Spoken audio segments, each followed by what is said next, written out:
মানুষ প্রশংসা করে লোভে, নিন্দা করে ক্ষোভে, সমালোচনা করে হিংসায়, খাতির করে ধান্দায়, সম্পর্ক করে স্বার্থে, সম্মান করে অর্থে। কথাগুলো মিলিয়ে নেবেন। কর্মফল বলে প্রতিশোধ নেবার প্রয়োজন নেই, শুধু বসে বসে প্রতীক্ষা করো। যারা তোমাকে আঘাত দিয়েছে সময় মতো তারা নিজেই ঘূর্ণিপাকে পড়বে। আর তুমি ভাগ্যবান হলে নিজের চোখেই তাদের পতন দেখতে পাবে।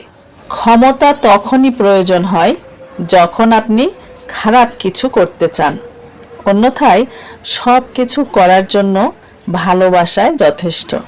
জীবন চলার পথে কেউ কষ্ট দিবে, কেউ বেইমানি করবে, কেউ আবার বিশ্বাসঘাতকতা করবে, ভালোবাসার নামে অভিনয় করবে, বন্ধুত্বের নামে ব্যবহার করবে।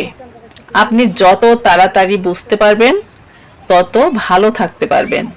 একজন ভালো জীবন সঙ্গী, একটি সুস্থ সন্তান, একটি নিরাপদ ঘর জীবনের সবচেয়ে বড় উপহার। নিজেকে উচ্চ আর অপরকে তুচ্ছ মনে করার নামই হচ্ছে অহংকার।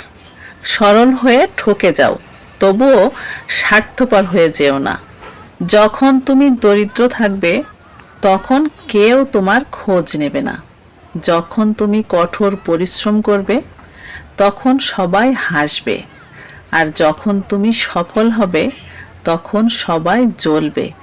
এটাই বাস্তব। তাই লোকে কি বলবে ভাবা ছেড়ে দাও আর নিজের স্বপ্নের উপর কাজ করো।